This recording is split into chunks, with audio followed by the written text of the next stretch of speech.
throws, and it's intercepted. It's intercepted by number 22. That's Clifton. He's got the left edge. Turns on the Jets. Still on his feet. Touchdown, Calaveras. What a play. Up to a running back. That's Ferrante over to the right side. He comes back up the middle. He's got room. One man to beat. He turns on the Jets. There he goes. Touchdown, Calaveras. What a play.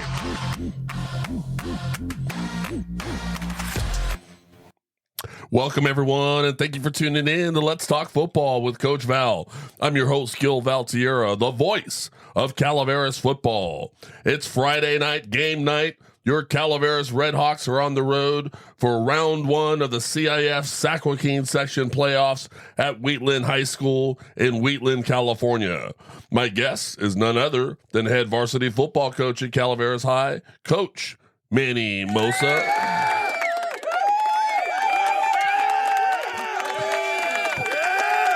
Coach, congratulations on the playoff bid. Thank you for being here. I appreciate it. Let's talk about what's going on in the Calaveras football universe. We're getting late in the season here for both the youth program, high school programs. We're in all in playoff mode as we should be. The Calaveras youth teams were back at home for round one of the 2024 Motherlode Valley Football League playoffs. The junior novice team, Coach Greg Mills sent me their information. They were victorious over Amador 41-0. Taking a look at some of the stats in that game, looks like Jax Watson had 75 yards rushing and a touchdown and 6 tackles. Tucker Mills, 131 yards rushing, 2 touchdowns and 10 tackles. Great job, Tucker Mills. Gino Varney, 112 yards rushing and 2 touchdowns and 7 tackles. Great job to Gino all over the field on that day. Bronson Jenkins, 15 yards rushing, 1 touchdown and 5 tackles, and a great day leading the offense under center as the team's quarterback. Talon Sink had 27 yards rushing. Brennan House, 2 tackles and 1 sack. Trent Hughes had 2 tackles. Stephen McCarter, a tackle, and Vincent Vela had a fumble recovery. Coach, comments on that junior novice game before round one of the playoffs? Yeah, those junior novice guys are rolling, man. It was a 7-on-7 game. You know, we've talked about that in the past. 7-on-7, there's a lot of space there, man. A lot of places to run. So Coach has them. He's got them rolling, man. Yeah, and he's been doing it all season long. Had a close game late in the season, and looks like he's got him back to rolling. And then it looks like, I think now next week they're going to be in Sonora, right? Yep. Looks like they'll be in Sonora versus AMA, number 4 seed AMA. All right, so good luck to the junior novice squad. As now, unlike we were a little spoiled last week, everybody was just at Calaveras, and now certain teams could be at different locations just based on the seeding. So junior novice will be at Sonora on Saturday. Moving on to the novice team, Calaveras was victorious over Linden, 33-6. Looking at Coach Sam Arledge, sent me some info there. Looks like Nolan Mint had 5 carries for 137 yards and 2 touchdowns and 22 yards receiving in a touchdown. All of that on his birthday. Yep. I was there doing the PA, so I wished him happy birthday. So, hey, what a birthday game to have. Great job to Nolan Mint. Ethan Mosa, 10 carries, 109 yards, and 2 touchdowns? Mm-hmm. 2 touchdowns. Another strong outing for number 7, as there is. I mean, you can count on him every Saturday putting up those types of numbers. Hayden Trio, 6 carries for 35 yards. Gregory Mills, 1 for 2 passing for 22 yards and a touchdown. Defensively, Gregory Mills had 7 tackles and a pass deflection. Ethan Mosa, 7 tackles, getting it done on both sides of the ball there. Cooper Watson, 3 tackles, 1 tackle for a loss and a sack. Leonard Powers, 4 tackles. Braden Hughes, 2 tackles for a loss. Nash Kamenzen, 1 tackle for a loss, a sack, and an onside recovery, just getting it done all across the stat line there. Cardi Asada, Brent Fusion, Nolan Mint, Braden Rowe, and Sammy Arledge all had 1 tackle. Landon Nunes, a tackle for a loss. Hayden Trio had a forced fumble, and now they are also on to Sonora. Coach, you were on the sideline there. Comments on that game? Yeah, no, we played well. Lyndon, man, they had a quarterback. He was good. He was fast. He in space, man. He was really tough to bring down, and it took the entire defense to really rally to the football and make sure he didn't get too crazy. He got the 6. He got the 6 points. That was the big one. He got caught and turned around, went the other way, and he was off to the races there. Right. So that was good. Yeah. No, it was a good game. It started off real slow. They really took some time off the clock. Chewed up the clock in the first half, but second half, the guys kept playing, and we were able to put a couple of quick scores on the board. And yeah, man, it was a good game. I kind of noticed that you guys played Linden, the junior novice played Amador, but both teams had similar strategies in the sense that they were not in a big rush. Their offenses came out, took all the time in the world. It's like they wanted to keep the ball away from the Calaveras offense because they knew how explosive the Calaveras offense could be. And initially, it was kind of working. Up into that first half, it was like, it seems like they were like, maybe if they could lull Calaveras into getting so frustrated because they're not up right away, that maybe they could catch them into doing something like that. But you guys did a great job by being able to stay focused and saying, hey, just keep plugging away. We'll get there. Yeah. And then you guys finally kind of opened the floodgates, so to speak. Well, and they tried a little something different, something we haven't seen before, and it was working for them. We didn't make any changes in the first half, and then at halftime we were able to kind of settle the guys down a little bit. Playoff football. Hey, relax, settle down. Right. We were able to fix a couple of things, and yeah, we were good after that. Excellent. So congratulations on the win, and so now the novice team headed on Saturday also to Sonora. To play Sonora. Oh, excellent. So that'll be a good one. Be sure to get out there and watch that. Moving on to the JV team for the youth. Unfortunately, the JV season is over. They fell to Linden 32-21. Coach Vince Montgomery sent me some highlights here. Looked like number 22, Carter Lim, had 2 carries for 52 yards and a touchdown. Number 21, Mason Williams, had 9 carries for 123 yards and a touchdown. Number 10, Bryce Patello, 12 carries, 89 yards rushing. Number 44, Luca Varney, 2 carries, 44 yards rushing and a touchdown. Number 5, Riley Emerson, the quarterback, had 1 carry for 5 yards rushing. Defensively, number 10, Bryce Patello, had 7 tackles. Number 8, Daniel Steinoff, had 4 tackles. Number 86, Dion Willingham, had 1 tackle. Number 44, Luca Varney, had 5 tackles. Number 5, Riley Emerson, had 2 tackles. Number 21, Mason Williams, had 2 tackles. Number 22, Carter Lim, had 4 tackles.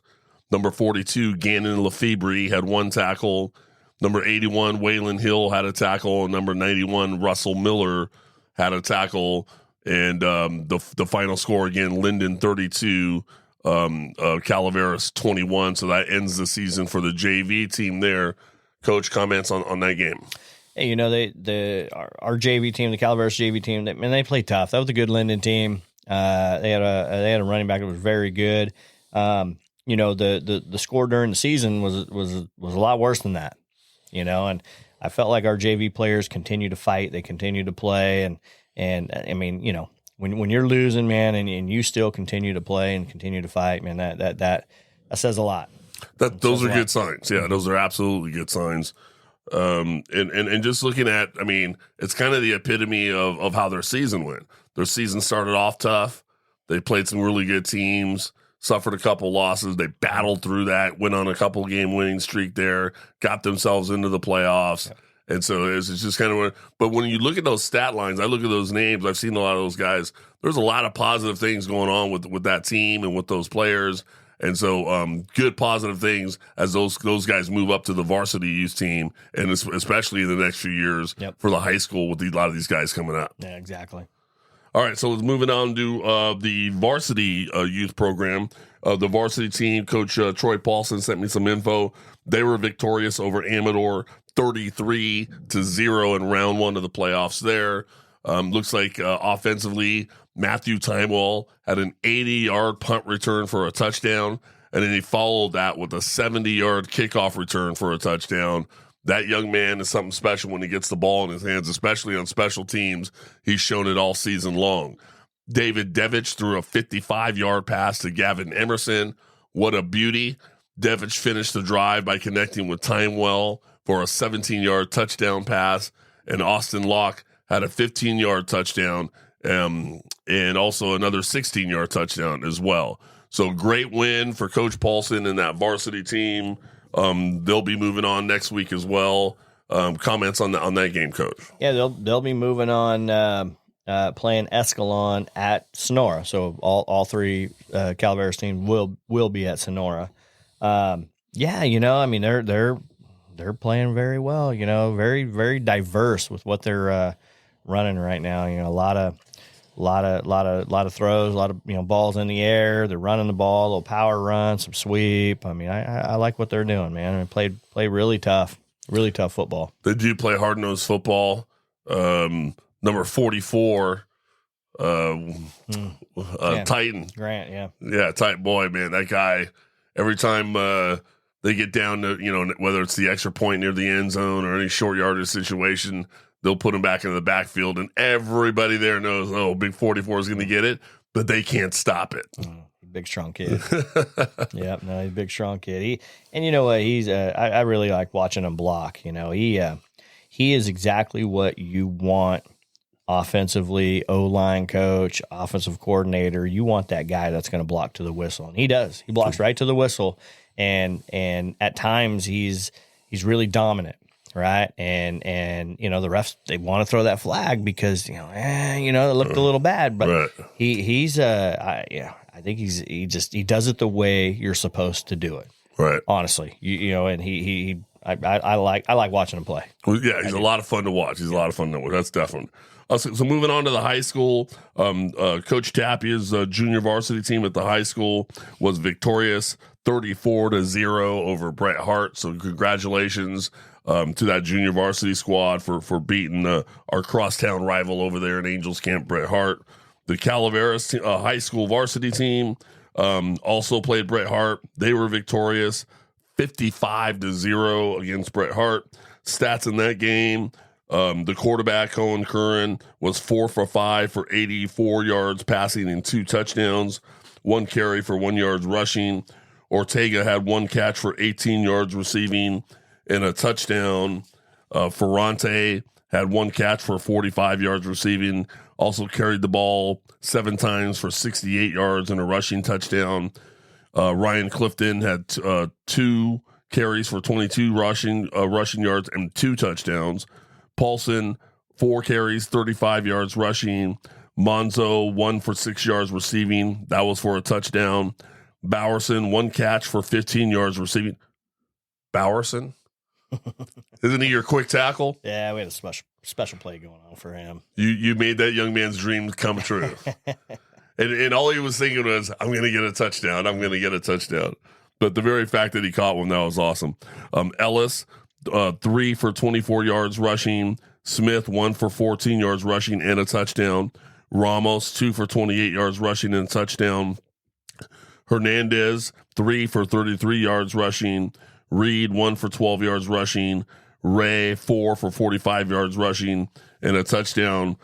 Calaveras total of 29 rushing plays for 282 yards rushing, 84 yards passing for a total of 366 yards total. Coach, I got to tell you, you know how long I've been coaching the Calaveras and how long I've been around. I told some of the kids, every year I've been there, I've only seen the bell red. That's all I've ever seen in my entire career there. And so I'm calling the game for KVGC radio that night. They bring the bell out, and it's like this primer pewter gray. Yep. And it just totally like blew my mind because I've never seen it any other color red. Luckily, your staff and everybody had everybody ready to go. because those guys were coming in as soon as you broke them, and they were already painting it red right there on the spot. Yes, they were. Tell me about that moment. No, I mean, you know what? We talked about it. You know, if we win the game, you know, the thing's been red for a long time, and you know, to us, you know, of course, it just doesn't look right. Right. If it's not red. Right. You know? And you know, one of the other coaches had an idea, like, hey, let's get the paint out. Let's get some paintbrushes and let's paint that damn thing. You know, if we win it, let's paint that damn thing right on the sideline. You know, and we did, and kids did. You know, they all got a stroke in there, and then the rain was coming down, so we couldn't really plan for that. We had to figure that one out real quick. But yeah, that was pretty cool. You know, you know, that bell's been around a long time. Yeah, it really has. You know, and kudos to whoever took the paint off. There's a lot of paint on that thing. lot of sandblasting. I'm thinking was involved there. Yeah. Bret Hart's wood shop did it or whatnot, man. But yeah, man, it was cool. You know, got it painted red again, and I don't know. You know, it's just one of those things you see in college football all the time. You know, it's one of those things I think is really cool, and you know, hopefully keep this thing rolling. You know, keep you know, Bret Hart, you know, keep competing, keep bringing teams in, and which, you know, I'll give Bret Hart some credit. We were up, you know, 55-0 or whatnot at the end of the game. Those guys kept playing. Yeah, you know, and I got to be honest, over here on the other side, you know, they're the rival, of course. We want to beat them, but you know, I can respect that. You know, they were getting beat. The kids continued to play. They continued to bring it. You know, and you could see by they didn't make anything easy. We didn't get a lot of huge plays, not a lot of big plays. You know, we had to earn the yards. You know, and you know, if I'm coaching over there, I'm happy with that. We're on the right track. Something to build off of. Absolutely. And that's all you can ask from your guys to say, hey, listen, if you're getting beat, just keep fighting. Yep. Right? And then what happens is the guy that's putting a beating on you, he starts to go, man, this guy just keeps coming back. Yeah. It's like, man, it's like even he doesn't want to keep going anymore. Like, I don't want to keep doing this to you, but you keep coming back for more. Yeah. And that's how you get to the next step, to the next level. So yeah, kudos to them and great job. And you know what, frankly, it's like, you know, I'm glad to just see that the bell went to whoever won the football game as it should be, and not any of this technicality, rule this, rule that. Let's get paperwork and attorneys involved. I mean, give me a break. It's a football game. Let's play the game, and the trophy goes to the winner. And that's how it should be. That's what it was designed to do. So I'm glad that we're back to doing that again. So, Coach, I talked to a few of your players. I know we're going into round 1 of the CIF Joaquin section playoffs. We're going to talk a little bit about that right now. First, we're going to hear from one of our sponsors. Ready to transform your backyard into an outdoor paradise? Look no further than the Paver Company, specializing in hardscaping, landscaping, outdoor living spaces, turf, decking, and more. They are your one-stop shop for all your yard upgrade needs. As a family-owned and operated business with over 25 years' experience, the Paver Company takes pride in their top-notch craftsmanship. Get started today with a free estimate and custom design. Make your yard the envy of the neighborhood. Visit us at thepavercompany.com or call us at 916-222-8844 to schedule your consultation. That's 916-222-8844. Let's turn your backyard dreams into reality with the Paver Company. All right, welcome back, everybody. As promised, I got an opportunity to sit down with a couple of the Calaveras varsity football players as they're prepping for round 1 of the CIF Joaquin section playoffs. The first young man I had a chance to talk to was the sophomore quarterback, number 6, Cohen Curran, and let's see what he had to say. All right, so I'm with Calaveras High School varsity quarterback, number 6, Cohen Curran. Cohen, congrats on the win over Bret Hart, 55-0. Thank you. So, in that game, you guys were throwing the ball a little bit more than normal. How'd that feel as far as getting the ball down the field? It felt pretty good. I feel like there were some things I could work on. Our O-line was blocking really well that game. So, last couple of games, you've been able to hook up with number 1, Bonzo, just with his size and his height. you've been able to get down the field, and he's been able to kind of go up and fight for the ball. Is that something you guys been working on in practice? Yeah, that's one play that we do run a lot in practice. And I know that if I put it up there and put it in the right spot, he'll go and get it. All right. And then now looking at this week, regular season's over, playoffs. You guys are headed over to Wheatland High School on Friday. They're 9-1. Anything in particular this week that's going to be the focus to try to get over there on the road and get a win? No, everything's pretty much the same. I just think this week we need to stay really focused. Yeah. We're really locked in this week. Some of the small stuff, a couple of those Monzo touchdown passes were brought back because of penalties. So we clean all those up. I mean, the score could be a lot different.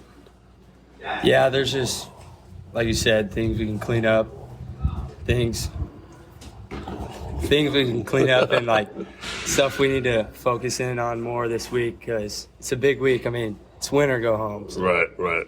Everybody's good at this point, right? Yeah. All right. Well, I wish you the best of luck on Friday, and we'll see you out there. Thanks for spending a couple moments with us. Yeah, no problem. Yep. All right, Coach. So number 6, your sophomore quarterback's been doing a fabulous job all year. You heard what he had to say. Comments on Curran. Yeah, no, he's been doing a great job. We don't ask him to throw the ball a whole bunch, but when he does, man, he's ready. He's ready to go. So, things mean a little bit more now. Playoff time, teams are going to be tough. Wheatland's tough, and I think he's ready for it. He's definitely grown up, even though he's a sophomore. He's grown up to be for a sophomore.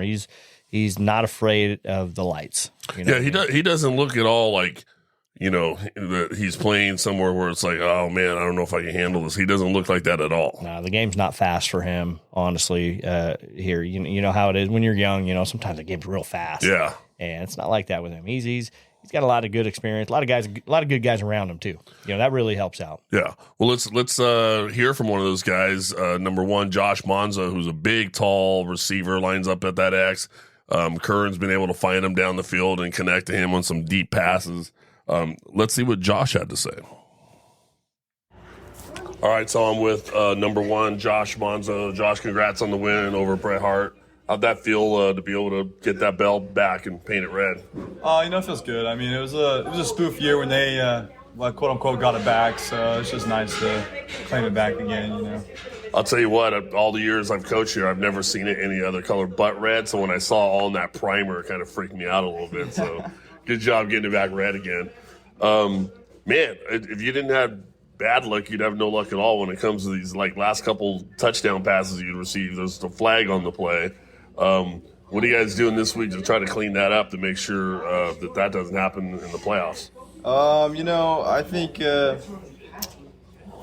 I think we're going to do the best we can, obviously, to limit the flags and stuff like that. But every play, there's always going to be something going on that the refs don't like, and it's just their decision to throw the flag or not. And that's what we kind of been practicing to do is have them have that hesitation. Do they want to throw the flag? We're just really pushing the limits as far as that comes, and it's just things happen like that. So the limit as much as we can do. So right. So Curran's been able to get back in that pocket, throw that ball deep to you, and with your size and your height, and you've been able to kind of out-position and box out a lot of defenders and come down with the football 9 times out of 10. Is that something that you guys have been consistently working on trying to perfect? I talk to Cohen all the time. He's a good quarterback. He always knows where to put it. I always tell him, just put it wherever you think I'm going to be or where you think you want me to be, and I'll be there. So it's I haven't really, to be honest with you, haven't really had any competition yet as far as it comes to somebody that I have to really work and catch over or route up on, So we'll see. Hopefully this playoffs gives me a better look at it. Right. So being with the playoffs now, headed over to Wheatland on Friday, anything in particular that's been the focus for this week heading into Friday's game? I think it's just trying to keep everybody on the rails, You got to keep everybody on track and ready to play. You got to keep everybody locked in, as they say, and not kind of veer off and think about other things right now, Right. All right, well, we'll be out there on Friday at Wheatland High School in Wheatland, and round 1 of the CIF playoffs. We wish you the best of luck. All right, thank you. You got it. All right, Coach, your big, tall ex-receiver out there, number 1, Josh Monzo. Comments on what he had to say. Yeah, Josh is always ready to play. You know, he is. He's a big, strong cat. You know, both sides of the football. Maybe some special teams he comes off the field, you know, but he's always ready to go. And you know, him and the quarterback, they got a good thing going on. Yeah, they got some chemistry happening there. Yeah, exactly. So hopefully that continues. Which is interesting because Josh was kind of playing a little quarterback himself and the backup quarterback. So It's interesting how it all works out that, all right, you're the quarterback as the sophomore, but I'm still going to connect with you let's play this game. Hey, I'll tell you, you know, Josh was our quarterback for the last 2 years, and we felt he could really help us on both sides of the football. And you know, a lot of times when you have that quarterback, you know, a lot of times you don't want to play him on the defensive side of the ball. You don't want to play him on special teams, and so when we came together, we made that decision. You know, hey, we're going to give Curran the shot, and you know, Josh, we want you to play. X, Y. We want you to play on some defense and some special teams. He took it and ran with it, and he's a dude. He's a dude. He plays his butt off. He's always there. You know, I mean, our loss against Linden 2 weeks ago, he never gave up. Right. I mean, he played his butt off the entire game, both sides of the football. So, and physically, he's a specimen. I mean, he's tall. He's over 200 pounds, so he's not going to just get pushed around out there. Right, exactly. All right, well, let's find out. The third young man I had a chance to talk to was another receiver. He caught a touchdown pass this last game on Friday night. Number 3, Chris Ortega. Let's see what he had to say. All right, so I'm with number 3, wide receiver Chris Ortega. Chris, congrats on the win against Bret Hart. You had a touchdown reception. Why don't you walk me through that play, what you saw, what you did? I seen the dude was lined up like 4 yards off, and I was like, right when I got off, he bit down. I was wishing that I was like going, throw it up, and I'm gonna get that thing. And I go and I'm running right at the end zone. I see it. And it's like low, and so I had to like hurry up, turn around, like run forward, come back to the ball, and I barely caught it. It was like, I don't know, it was like the weirdest catch ever. And I fall back in the end zone, and then. Yeah. Well, great effort, great job in keeping your concentration to come back and get it and finish the play.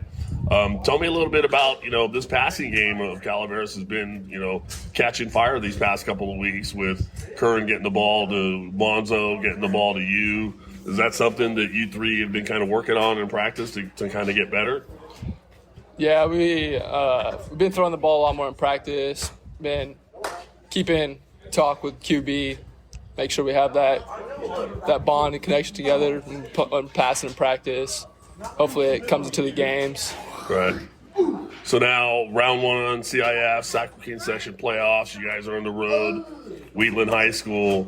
What's the focus now this week as far as going in there and be able to get a win to keep this thing going? What have you been focusing on? We've been focusing on winning. Yeah, I mean, we want to go out there to win. Have you seen the film yet on them? No, not yet. Okay, we're going over that today. Okay, all right. Well, any feelings about having to go on the road for the first round of the playoffs? I mean, it's over a 2-hour drive on the bus, so I hope everyone's mentally prepared on the bus right there, not goofing off, not getting too tired. But when you go out there with intensity, no matter what it is, the first round of playoffs, go home. Or it's either win or go home. Right. Hoping we can win it, move on. All right. Well, we'll be out there Friday. I wish you the best of luck. Thank you. All right. Anyone else? No. All right, Coach. Number 3, Chris Ortega. I don't know. Sometimes I get there during that weight room time, and maybe guys haven't had their snack yet, their afternoon snack to get the sugar going again or something. But yeah, I think you beat them to the punch. They're not sure what we're doing yet. All right, so we've heard from those guys. Our next segment we're going to go into is what we call from around the league. Obviously, we already talked about Calaveras being victorious over Bret Hart. And then now that the CIF Joaquin section brackets are out, we know they're going to be on the road to face Wheatland. Riverbank was victorious over River Islands 34-8. Somerville victorious over Linden 28-7. Both teams will be on bye for round 1 as Somerville drops to Division 7. They'll be the number 1 seed in D7 and have a bye week. And Linden stays in Division 6 and will be the number 4 seed and has a bye week. So big game there. Congrats to Somerville for finding a way to tame those Lions, that offensive onslaught that they normally put on teams. Big Valley Christian lost to Elite 34-14, but now Big Valley Christian also falls to D7. They'll be at home as the number 5 seed against Valley Christian, who's the number 12 seed. Comments around any of those games, Coach? Yeah, Riverbank, River Islands, kind of wondering what was going to happen with that game right there. Riverbank looked like they kind of went off. Yeah. Good for them. Somerville, Linden, obviously for us, we're rooting for Somerville so we could share that league title. And, right. They got it done. And they look like they got it done handily. I'm not quite sure exactly how it happened or whatnot, but good for them, man. That's a big win because I think Linden's a real good football team. Right. They're going to battle in this D6, and to me, Somerville. We're always going to root for Mother Lode League teams if sure, as long as we're not playing them. Right. You know what I mean? I don't see anybody competing with Somerville in D7. Right. I think they've got. I think I said earlier they've rolled out the red carpet straight to the section title game for them. Yeah, they're legit, man. We'll get to this in a little bit more. We're going to talk a little bit about this, or maybe I'll talk more about it than you will. But the Division 6 bracket that the CIF Joaquin section let out, and their focus being on some things, maybe strength of schedule over actual wins. And we were looking at, who were the winners and losers of that decision that they did? And I got to think, Riverbank went 6-4 overall, didn't even make the playoffs. And now there's teams in the playoffs with losing records that are in the playoffs, but Riverbank got left out. So I would think that if I'm the coach over Riverbank, I got to be kind of feeling a little bit slighted too. But whatever it may be. I mean, there's always going to be someone that comes in after the fact that says, "Hey, what about us?" and that kind of deal. Let's take a look at the overall Mother Lode League standings, the final standings as far as Mother Lode League play. Somerville finished 9-1 overall, 5-1 in league. Linden and Calaveras both 8-2, also 5-1 in league.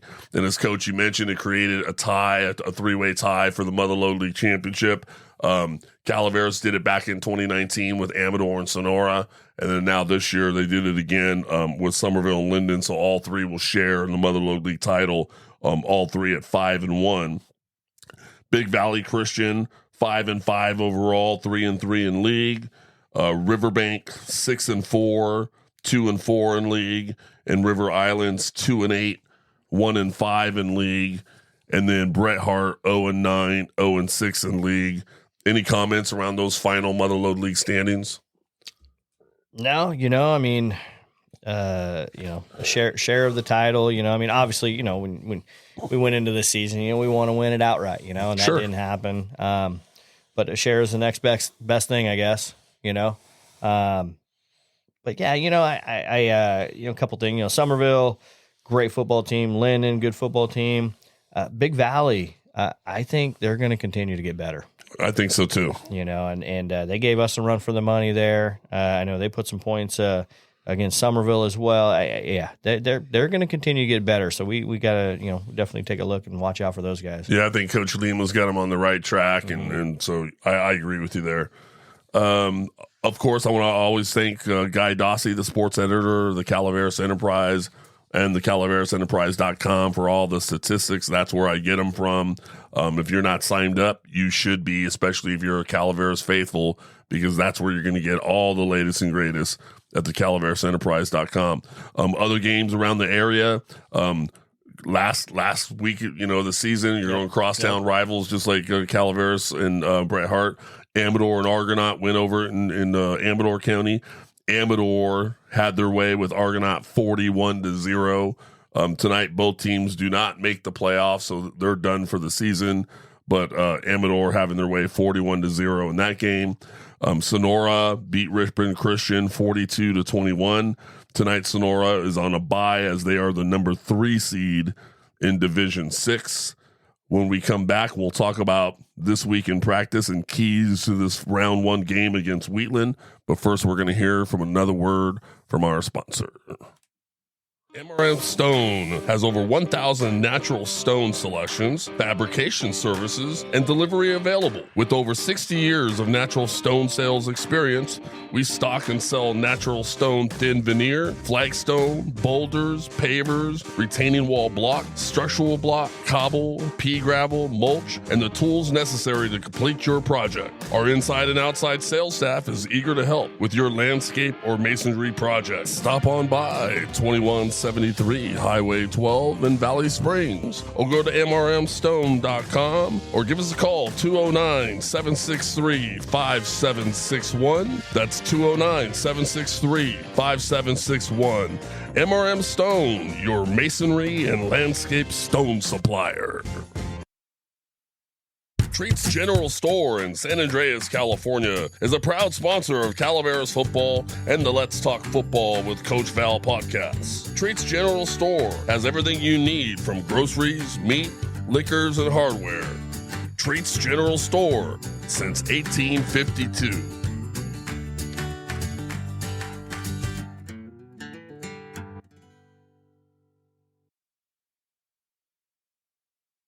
All right, welcome back, everybody. So, as promised, we're going to talk about this week in practice and keys of the game. So, Coach, how'd practice go this week? What does Wheatland run offensively, defensively, and what do you think are going to be major keys to the game going into this round 1 of the playoffs? Yeah, there's a lot of keys. Anytime you play playoff football against good football teams, there's not just one good thing they do. They do a lot of good things well.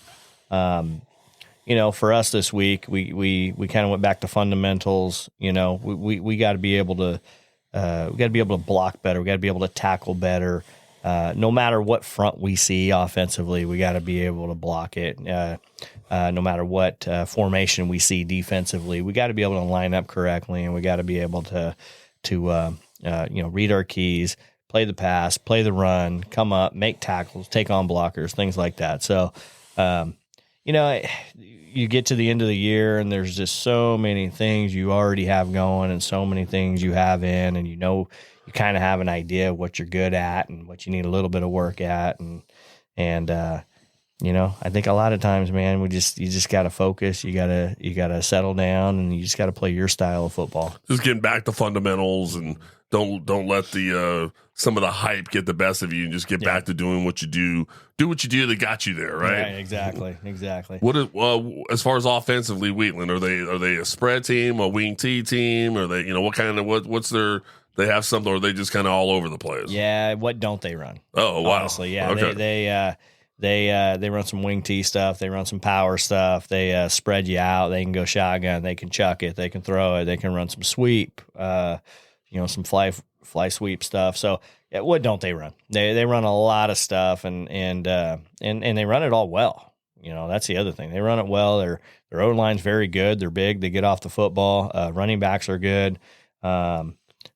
Defensively, the defensive ends, outside linebackers are really good. They can cover.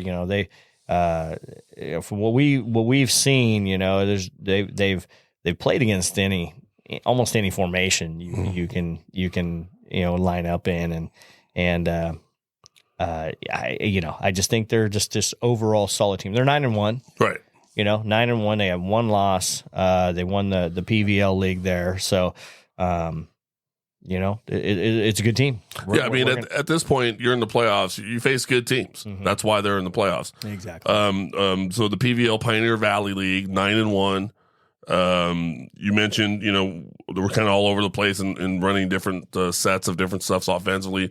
Even front, odd front, defensively? A little of both. Really? A little of both. Yeah, a little of both. And I'm sure some of it is schemed to who they were playing via film. Right. So we got to be prepared for both. We've seen both. We should be prepared, for whatever we see there. But again, it's playoffs. Right. What little nuance, what little trick, is somebody going to throw at you that you got to hopefully be ready for, what I mean? I mean, we got some of our own, it's everyone does the same thing. We all come up with a little something for play, there's a little extra motivation, a little less tired, you know what I mean? Right. Putting in a little more film work, a little bit more time, and you spend an extra 10, 15 minutes of practice, running a couple of plays to make sure they're perfect, so that time of the year, man, I love it.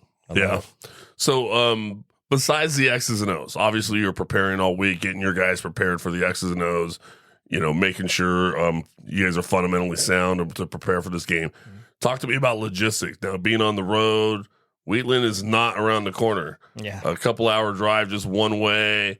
Tell me about, what you're doing as far as, mentally preparing the guys for, it's a little bit of a haul, but we got to get there and we got to be there ready to go, mentally and physically prepared. Yeah, that's just it. Look, some teams got to do it. Right. And this year it's us. Right. We have to travel. About a 2-hour drive depending on traffic. And you know what? We'll get there, get off the bus, get stretched out, and we'll get ready to play. Last year I put that on the back of our shirts. No excuses. Right. Teams you got to deal with it. We don't make the rules. 8-2, round one, you got to travel. Yeah. You know what? I'll dive into that a little bit, Coach, but you go ahead. I just, what we don't want to do as a football team is to come up with all these reasons why we should not win the football game. Right. We want to go win a football game, and it doesn't matter what we have to do it. We just have to do it. Right. And that's just it's been kind of our motto. When we do lose a game, no excuses. We got our butts kicked, plain and simple. Right. We didn't prepare well. We were not ready to go. Whatever the reasoning may be, it doesn't matter. We lost. No excuses. So you got to take that into playoffs here, and regardless of the travel and how long and what time we're going to get there, it doesn't matter. Right. No excuses. Get off the bus, put your pads on, get ready to play a football game. This is a results-driven business. You're a business owner. I've been in sales my whole life. Nobody cares about the obstacles you had to face to get the results. What they care about are the results there. Yeah, good point. So that's what did you have to travel? Did you have to get up early? Did you have to, you forgot your shoulder pads, the mom had a bring, whatever it may be. It's like, you have to get it done. That's all right. Yep. All right. Well, interesting. So before I let folks know how to listen to the game on KVGC, any other last comments around this week in practice and keys of the game against Wheatland? No, I think we're ready to go. It's been a up-tempo week. Guys are showing up. We're healthy. Yeah, man. We're ready. I mean, we're about as ready as we'll ever be. You know what I mean? Got to show up. We got to make it happen. Move on to week 2. Absolutely. I'd love to be driving to Sonora next week. Absolutely. So. Absolutely. I'm right there with you. All right, folks. So you heard it straight from Coach Mosa. No excuses. They're looking to go win a football game in Wheatland and hoping to get to the next round in Sonora the following week. Tonight, how to listen to the game on KVGC Radio. No Argonaut Amador game because they did not make the playoffs. So Calaveras football game is going to be on the main channel, so 1340 and 96.5 FM. So no need to click the oldies button. You just click the play on the normal channel, and the Calaveras game will be there. Be sure to tune in, kvgcradio.com. Download the KVGC radio app, hit the play, listen live, and 7 p.m. on Friday, you'll get all the play-by-play action live, and that's CIF Sac Joaquin section round 1, Calaveras football at Wheatland High School. That's how you're going to want to tune in. Now, you heard me make some comments regarding the playoffs and the Division 6 bracket sheet and all that good stuff. And I'll tell you right now, I'm not going to hold back here. Coach, my feeling on how the CIF did, specifically with this Division 6 bracket, I'll start with this. Yeah, not pleased. For you guys over there in the CIF office, I thought you did a disservice. And for those of you out there listening, these are all Coach Val's opinion, no one else's. So you got something to say, come see me. I'll be happy to talk with you about it. But here's how I feel in Coach Val's rant about how the CIF did with this Division 6 bracket this year.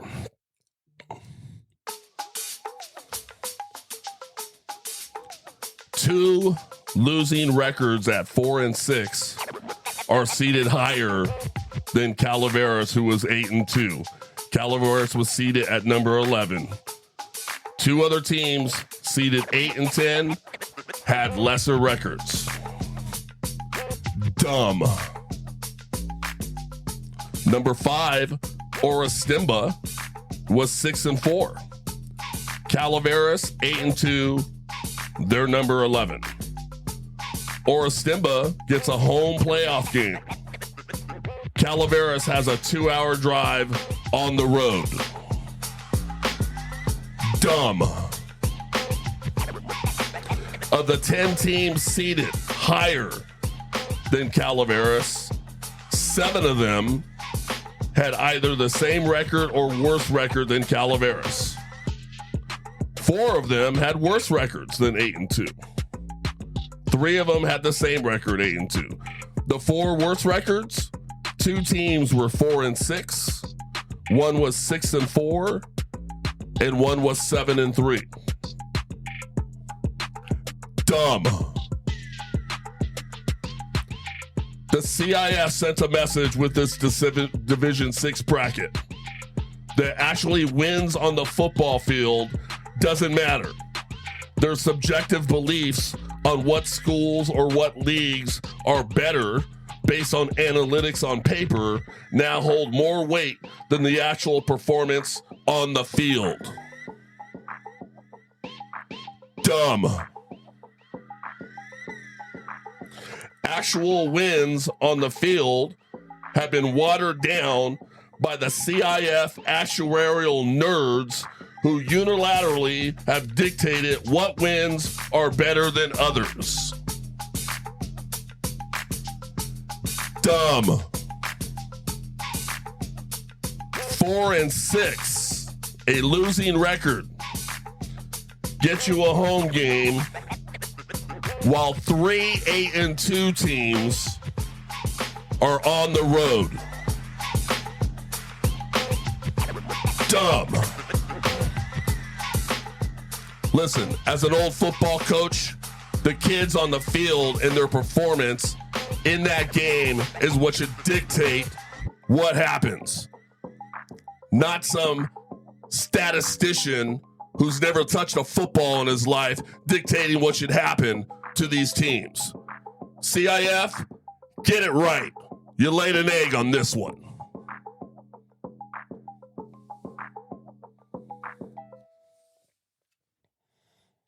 All right, Coach. That's about it. So I spoke my piece. I want to thank all of you out there for listening. Thanks to Coach Manny Mosa for taking the time to come out and do this. And, Coach, good luck tonight. Hey, appreciate it. You bet. If you're enjoying the podcast, please follow us on Instagram or Facebook at Let's Talk Football with Coach Val, and be sure to share the page with all your followers and friends. You can now text the show a message under the Send Us a Text Message link in the podcast page you're using. Of course, you can always shoot us an email at gilbertvaltierra@gmail.com. Be sure to tune in to the games live every Friday night at 7 p.m. by downloading the KVGC radio app. You can also listen to brand new episodes of Let's Talk Football with Coach Val every Friday morning to get the latest news, scores, and happenings of the Motherlode League and surrounding area football every week during the football season. Until next time, we are out.